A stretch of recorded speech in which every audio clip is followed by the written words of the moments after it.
यह भी कट जाएगा। एक बार एक राजा की सेवा से प्रसन्न होकर एक साधु ने उसे एक ताबीज दिया और कहा कि राजन, इसे अपने गले में डाल लो और जिंदगी में कभी ऐसी परिस्थिति आए कि जब तुम्हें लगे कि बस अब तो सब खत्म होने वाला है, परेशानी के भंवर में अपने को फंसा पाओ, कोई प्रकाश की किरण नजर ना आ रही हो, हर तरफ निराशा और हताशा हो, तब तुम इस ताबीज को खोलकर इसमें रखे कागज को पढ़ना।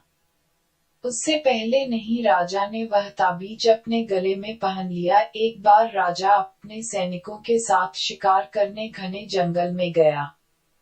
एक शेर का पीछा करते करते राजा अपने सैनिकों से अलग हो गया और दुश्मन राजा की सीमा में प्रवेश कर गया।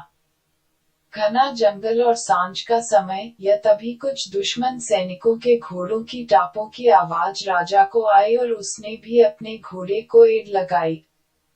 राजा आगे आगे, दुश्मन सैनिक पीछे पीछे।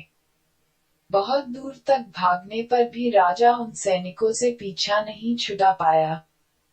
भूख प्यास से बेहाल राजा को तभी घने पेड़ों के बीच में एक गुफा सी दिखी। उसने तुरंत स्वयं और घोड़े को उस गुफा की आड़ में छुपा लिया और सांस रोककर बैठ गया। दुश्मन के घोड़ों के पैरों की आवाज धीरे धीरे पास आने लगी।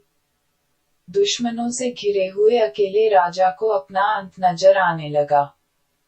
उसे लगा कि बस कुछ ही क्षणों में दुश्मन उसे पकड़कर मौत के घाट उतार देंगे। वो जिंदगी से निराश हो ही गया था कि उसका हाथ अपने ताबीज पर गया और उसे साधु की बात याद आ गई।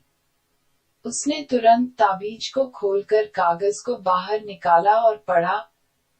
उस पर्ची पर लिखा था, यह भी कट जाएगा।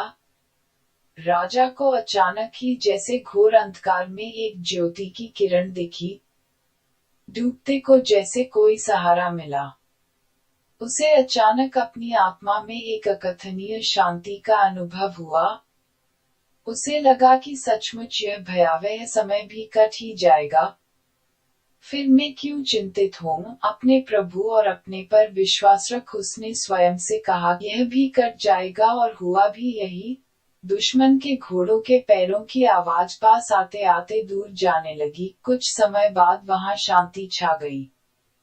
राजा रात में गुफा से निकला और किसी तरह अपने राज्य में वापस आ गया। यह सिर्फ किसी राजा की कहानी नहीं है, यह हम सब की कहानी है। हम सभी परिस्थिति, तनाव के दबाव में इतने जकड़ जाते हैं कि हमें कुछ सूझता नहीं है। हमारा डर हम पर हावी होने लगता है। कोई रास्ता, समाधान दूर दूर तक नजर नहीं आता। लगने लगता है कि बस अब सब खत्म है ना। जब ऐसा हो तो 2 मिनट शांति से बैठिए, थोड़ी गहरी गहरी सांसें लीजिए, अपने आराध्य को याद कीजिए और स्वयं से जोर से कहिए, यह भी कट जाएगा। आप देखिएगा एकदम से जादू सा महसूस होगा और आप उस परिस्थिति से उबरने की शक्ति अपने अंदर महसूस करेंगे। आपके जीवन में भी प्रेरणादायक सिद्ध होगा।